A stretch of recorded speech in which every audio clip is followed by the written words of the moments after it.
Welcome to Global Topic. I'm Jim Kunkel. And I'm Hiedi Brooks. Hey, Heidi, I know every Tuesday and Thursday I say this is going to be an outstanding, this is going to be an amazing, this is going to be a great live stream. And I am just so honored with today's live stream. Today we're going to be talking with women of corrosion and coatings. And our panel today is absolutely outstanding, a global panel. We have hopefully shortly someone representing Fiji. We have India. We have Dominican Republic, Peru, and of course here in the United States. So it should be an outstanding live stream today. Yeah, it's a huge honor, and I think it's a great representation from a lot of different areas and a lot of different leaders, women leaders in corrosion. So let's get started. Let's start bringing everybody on the panel. And I'll switch everybody around too here. Hi, ladies. Hi. Hello. Thank you for being here. No, thanks for the invitation. Thank you. No problem. It's our pleasure for sure. It's an honor. We'll go ahead and start the introductions. Laura, if you'd like to begin and tell us a little bit about yourself. Absolutely. Good afternoon, everyone, panelists, live audience. This is so unique, but it's such a pleasure to be here and share the virtual stage with all you great folks. My name is Laura Blechl. I'm Vice President of Business Operations for Deco Coatings. At Deco Coatings, we are coating nerds who love to watch paint dry. We are the only Hub Zone woman-owned QP3 certified shop in Indiana. So we're very proud of those certifications. And I've worked for the business here for 18 years. So I grew up in the ranks from being office admin to now VP. So excited to share my input, my story, and hopefully provide some guidance to the audience. Nice. Congratulations on those accolades. And here we have Shyama from India. Hello everyone. Thanks for having me. I am Shyama Ranade. I am a metallurgical engineer by training, and I have done my master's and PhD in coatings and corrosion. At the moment, I'm working as an APQP and technical manager with Grand Mentor. We basically do quality management for automotive parts, and I also conduct online courses for corrosion and corrosion related courses. So that's something that I have designed myself, and I do it for those who really want to go into a bit of basics and who want to discuss their own issues separately. So I'm really happy to be here today. Thank you for being here. And I've noticed, especially on LinkedIn and YouTube, you have quite the following of your education courses, a lot of respect out there. So thank you. Thank you. Thank you so much. And next we have Estrella, and you're coming from where? Hi, everybody. It's been a pleasure to be here now. I'm from Peru. I'm a chemical engineer. I'm also a quality supervisor, a quality assurance supervisor, a consultant, and I have a lot of certifications in the protective coating industries. For example, I'm a protective coating inspector level 3. I'm a PCS, protective coating specialist, fireproofing inspector, and also insulator inspector. So I have a great experience in the field, and I'm really honored to be here now. We are definitely honored to have you. A lot of qualifications there, so thank you for being here. I was going to say, definitely thank you. This is such an honor to be part of this today. I really appreciate this. And, I know Heidi and I were very excited about having this live stream when we first decided to plan this. The first, I guess, question and topic that I'd like to discuss is when it comes to gender-oriented roles and things like that in corrosion and coatings. Does anyone, would you want to share any type of surprising gender-related, challenges that you had, and then any recommendations you might have to overcome those? Before we do that, if we could introduce Noelia from Dominican. Oh, I'm sorry. Yes, please. That's no problem. I messed up already. No problem. To be here, you guys, it's really an honor. So it's endearing, Jim. Don't worry about it. It's live stream.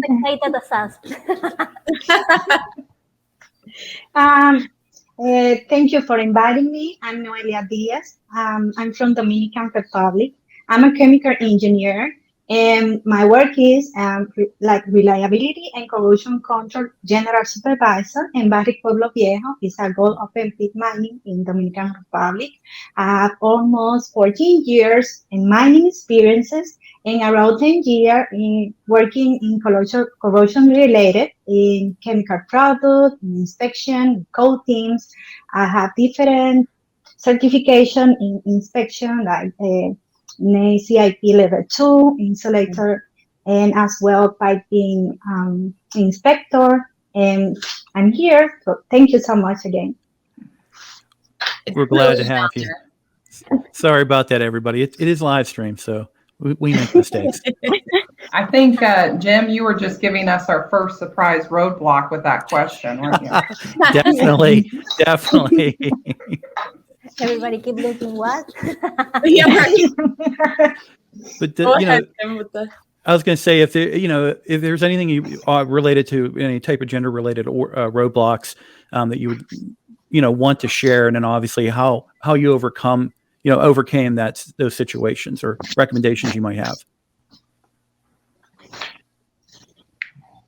I mean, from the, you know, I can speak from the contractor side, right? So that's my hat. You know, I work heavy in the construction field, and yes, I dabble a little bit into inspections, but you know, there's been a few roadblocks along the way, and I think the most surprising one, I think that I enjoy the most, is when I do step on site and I'm very quiet. And there's some challenging, but then once we can talk the technical talk and, you know, start producing that, then that roadblock, you know, really isn't a roadblock anymore. I mean, I think as women, we just bull nose right through it, I guess, so to speak. So, I mean, I think we show our technical side. We show how we can organize a project and execute. And I've had a few incidences in my career, but I treat it as a challenge and just push forward. You had mentioned bulldozing, and I think that's an interesting term. Do you think that we, as women in this industry, do that instinctually, or is it because we are women? I think it's something that we have probably experienced at all the stages of our lives. Mm-hmm. For me, I have had people tell me that this particular field was difficult, or this you will not be able to complete this degree, or your courses are not really, you know, they are not certification. I'll not be getting a certification in the industry, so what's the use of paying so much money, although I really don't charge that much. But apart from that, yeah, so these were some things that felt negative at the moment, but I'm really thankful to those who said that to me, because they pushed me to prove them wrong, and it was a very happy feeling when I did that. So I think it's something that we have to do. We have to make people listen to us until they start doing it automatically. For sure. And I think, and this isn't for everything, these are on certain instances that have taught you all, you know, and inspired you all. So it's not, you know, every circumstance, but we're just speaking about the most interesting, I would say, right? Well, definitely. I think there is a cultural barrier in here that they say you can do this or you can't do that, but you are a woman, you shouldn't be done that.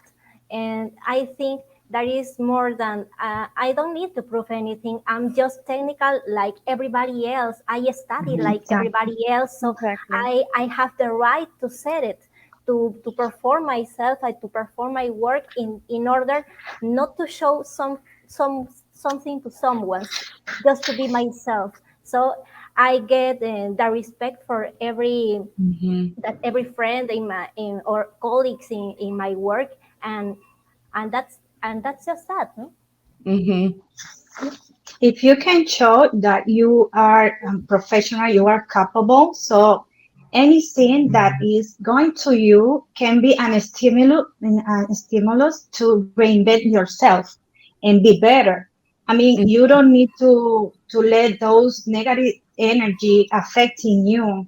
It's just you need to be who you are, and you got all the skills and capacity, and you can do it. It's just that. For sure. I've always, this industry helped me kind of coin a term in the sense, hard work recognizes hard work. And I think that's something to say for all of you. I mean, it's obvious your work ethic. And that's why I think something that you fall on when it does become an issue. How would you, in a positive sense, how would you say that the corrosion and coatings industry is promoting equal opportunities for women? Well, I did my post-graduation corrosion in 2012, so that's almost 9 years ago. And as compared to when I was looking for a job right after my post-graduation, right now there are a whole lot of women, even in India, who are able to get a job in corrosion industry right off the bat. They not really need to do the corrosion degree as well. So I am really happy when I see young girls do what I really wanted to do at that time. Yeah. In my country, it's not common finding someone working in corrosion or coating.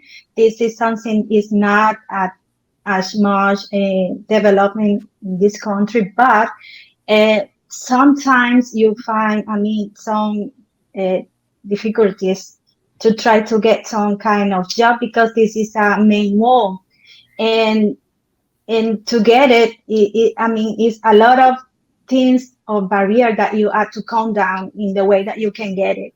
And in this country,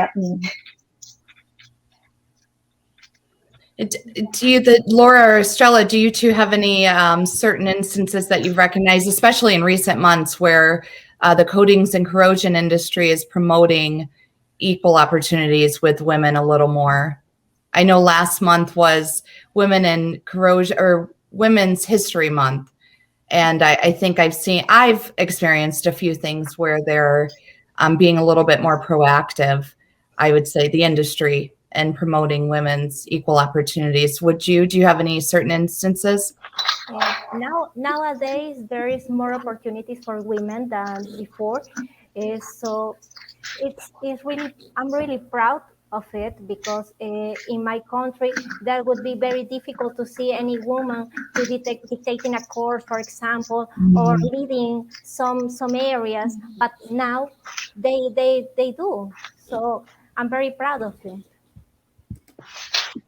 Yeah, I mean, I think we all used to go to conferences, and I think through the years you've seen more and more women. There's naturally more women getting exposed to it, becoming a part of those conferences, speaking at conferences, submitting, writing papers. So, it's nice to see, as someone that's been in the industry for a little while, to see that gradually increasing.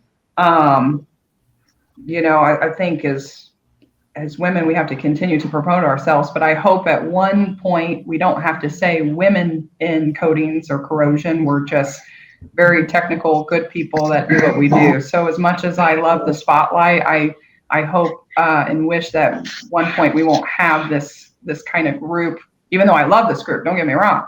But I hope that there will be, more of a leveling out, and maybe it would be normal.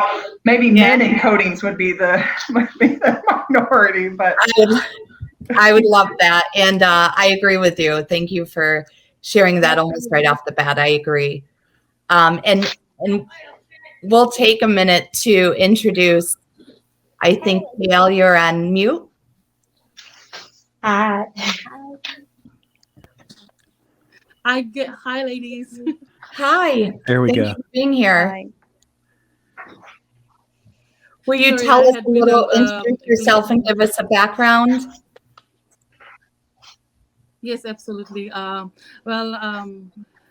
from Fiji, and I'm very, very honored to be here in this panel here talking about women in this industry, or to be in this and to listen to you guys and be involved in is a great honor. So basically, I have been running an automotive protective coating for the past 2 years, which is the first time that it ever happened for Fiji or the South Pacific, that we have introduced such idea of protective coating. So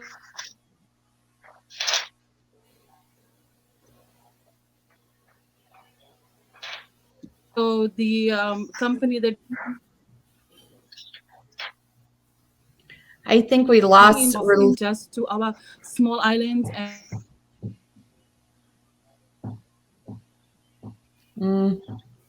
Yeah, well, we get her back. So with Payal, which is an amazing her story, is she's running a small company focused on the automotive paint side, but also looking to get into other aspects.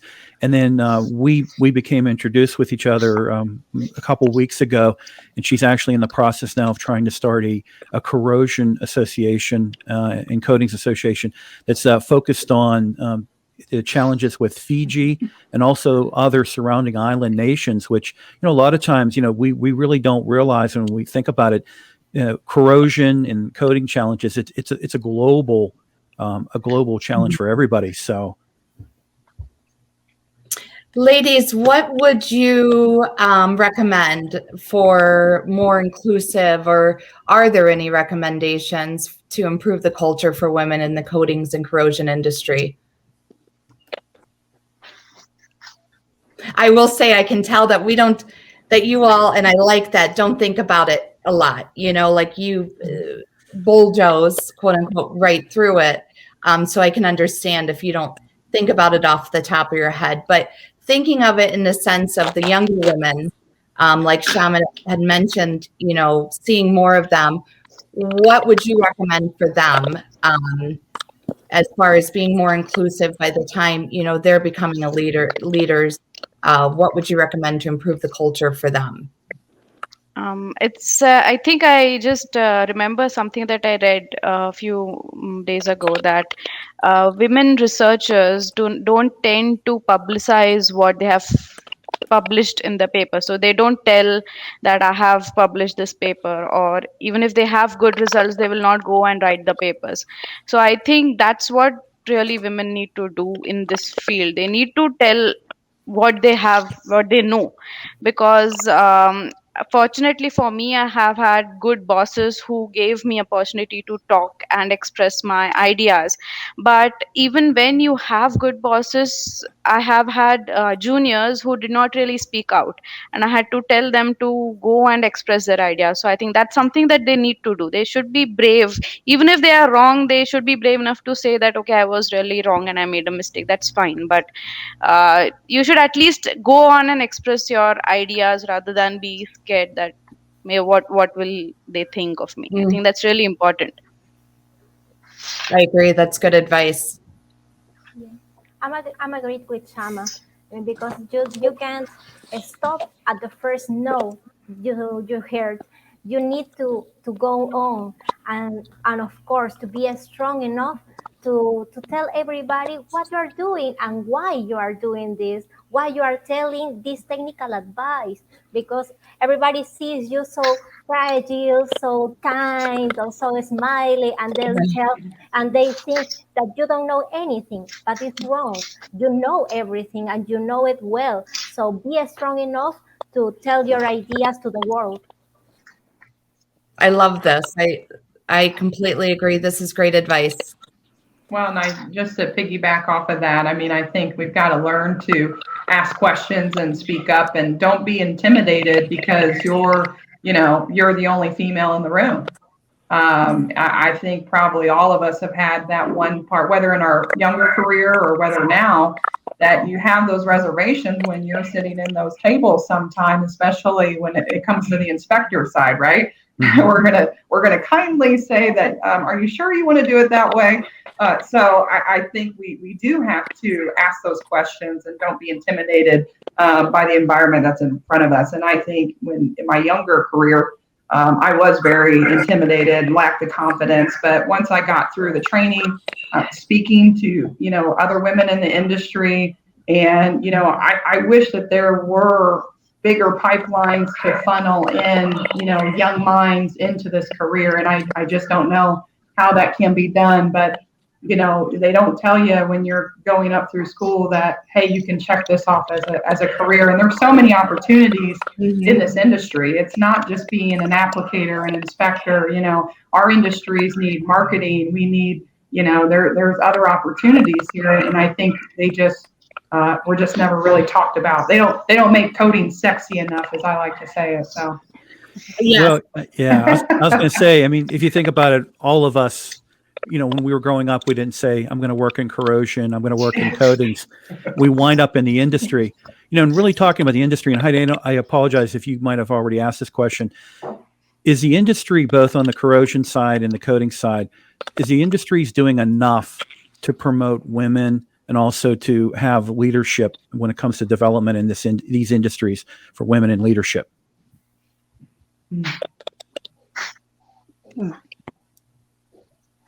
I see some grins there. Probably not enough.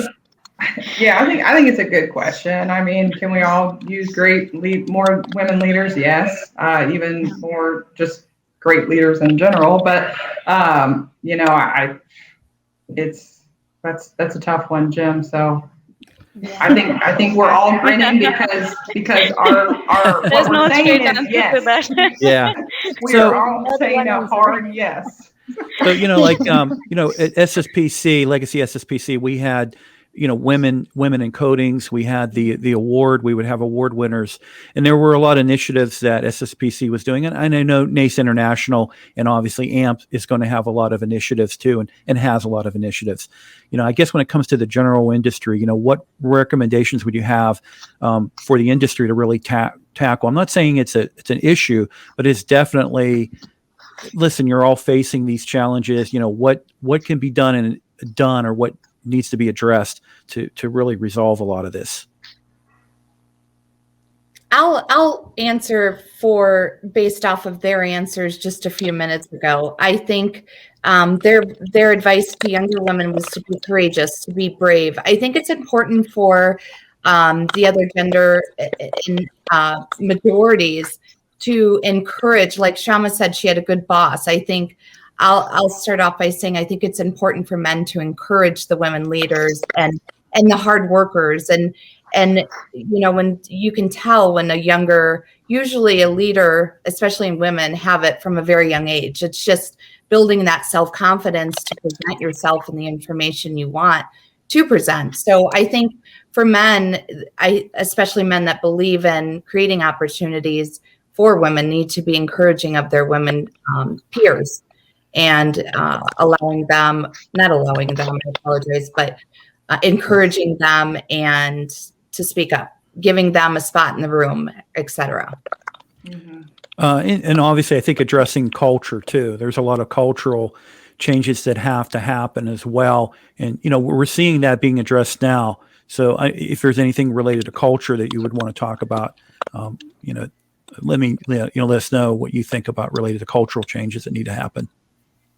Well, I think I can. Oh, sorry. Go ahead.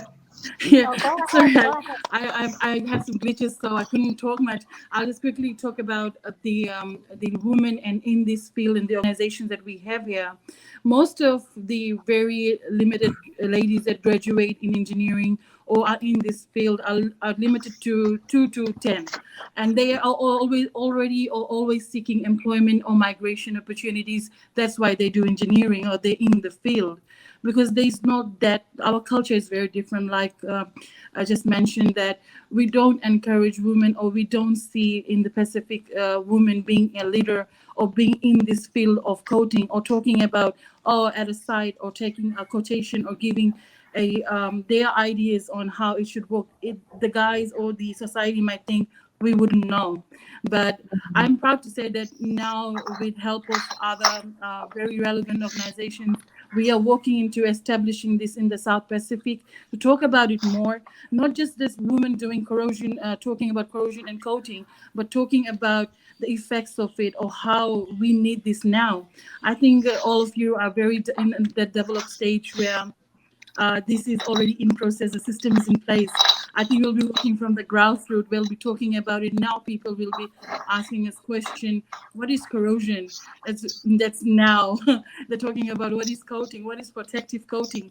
Oh wow, a woman is doing it. We need to establish a corrosion association immediately to even get ladies, or even to get this in our school system, to get girls to talk about engineering, to girls to get to explore this field of areas. And even our data and research are not so strong. So we'll be working on that. And hopefully James can give us more ideas on how we can collect more data and make it very relevant in our country, not only in Fiji, but for the South Pacific, for girls to stand up and say, yes, we are being affected by global warming. Corrosion is an issue. We need more girls to stand up and say, we need coating technicians. We need these fighters, to stand up and say, yes. I think it's about time that ladies are the face of this industry, because we are more vocal, I believe, in standing up for what these industries are facing. So yes, these are the society and how the culture perceives us, is that we are not, or we cannot do that. So we are here to try and say, yes, we are here and we're talking about it. And it's about time that we will establish this and we'll get on the floor. Very good. Very good. Heidi, anything in closing you would want to ask in addition? Yeah. I had a question about when you mentioned the everyone being brave and courageous. So many women, especially in our younger years, are not. What do you recommend, not just professionally, but personally, for women to increase their courage, increase their self-confidence? I think that's an issue that we all have at a young age. And what kind of exercises, what kind of things or outlets come to mind for you all? One thing that I learned early on was I have to fight my own battles. So there is nobody who is going to come and say that, she's doing a good job and you should really employ her. No. Or she really worked hard on this presentation, so don't ask her so many questions. That's not going to happen. You are, in spite of you being good and you knowing that you're good, you have to fight it out. You have to remember that you are the only one who will speak for yourself. So if you remember that, then you will not really wait for anyone to come and help you. And that's something that will build your confidence as the time goes, because then you depend on yourself. So you're always there for yourself. So that really helps me even now. For the rest of you, name one thing that you kind of recall as you built your career that was a positive practice or outlet that you all chose to increase your self-confidence. I remember the first time I was on the field. I remember to got my home and cried because everything was so different. The people was so rough with me, and I just looked at the mirror at that time and said, that is not going to defeat me. I'm strong enough to get through this. So I did it. And then the next day I was better. I was already smiling again, and I said to myself, I'm strong enough. I'm good enough for this. I'm very intelligent. I'm smart. I have all the opportunities, just everybody else. So that is not going to defeat me. And here I am now. I start to see everything like a challenge, and because it's a challenge, I say I can do it, and I will show everyone that I can do it. And that was the thing that moving me to be better all the time and show that I can do it. Even though I'm a female, I can do the same thing that a guy can do, and show you that it's not gonna go down me. No, I will do it. This is a challenge, and this is important to me. I will assume the right attitude, and I will do it. And every day is the same mantra that I have. It's a challenge, and I will do it. So you used it as motivation for sure. Yeah, yeah, all the time. I can relate, but almost to a fault. I've taken things a little too far because I wanted to prove, but yes, I can relate for sure. That's a great advice. Yeah, even though something is go wrong, those are experiences that you can learn and do better the next time. Yep, I agree. Yeah, very good, very good. What an amazing conversation we've had, and I apologize for being so quiet, but sometimes you have to stay out of things that are going very well, and this has been an awesome live stream. So I greatly appreciate everyone on this live stream today. You know, and kind of closing this out, is there anything that you would want to leave with the viewers? I would like to say, you know, to the young minds, all alike, you know, we've said all the same message, right? Treat everything like a challenge. And, you know, the one thing that I've got to tell you is it's worth it, right? The hard work is worth it. It truly is. And, you know, the young minds today, they got it easy. They've got social media, you've got Google, you've got the tools out there to use. So learn, research, get a part of these associations, get your technical accolades, and that will help gain the confidence that you can definitely move mountains in this career. So you got this. That's awesome. Yes, what a terrific. There's just one line that I personally believe in. It's fear is the reason why many good things never happened. So the worst thing that can happen when you do something is that you'll fail. That's all. So just do it. I believe right now in my position, we are ready for any sort of failures to improve, and we are ready for the struggle, for that hard time. We are also training young single mom, as Laura mentioned about mothers, and we are training also school dropouts. These are girls who get education till year 13 or 12 and don't get further. So we are here to face the challenge, give these ladies and girls opportunity to even get to automotive coding and then later develop themselves into understanding the industrial or the other aspects of coding. And yes, we are a very small island, and we want world to see us and realize that we also need this here. And we are ready for all the challenges that we're going to face. And I think it will be an amazing journey to be learning and be associating with all of you. Yes. Let me tell you, your island may be small, honey, but you're doing much more than what I see happening right here. So kudos to you. I agree with that. Definitely. Anyone else? I mean, I think we can chase our dreams. We can overcome any challenge as a woman. If you do this like a passion, you can get your work like important as part of who you are. It is essential to do everything better, challenge you every time, be better, improve, and you will see the result is gonna be there. Okay. If you love what you really are, and if you love your career, there is not gonna be a single day that you work for it, because you love it, you have the passion for it. So encourage other people or other women to start in this field and to empower them, help as women we can help each other. So promote that, and everybody is gonna be okay, and the field is going to have many more women in the field and in the industry and in the coatings and corrosions. It's everything. Excellent. Thank you to everyone. I so greatly appreciate this panel today, the conversation, and also to the advice and recommendations that you provided. This is very beneficial. Hiedi, anything in closing that you wanted to add?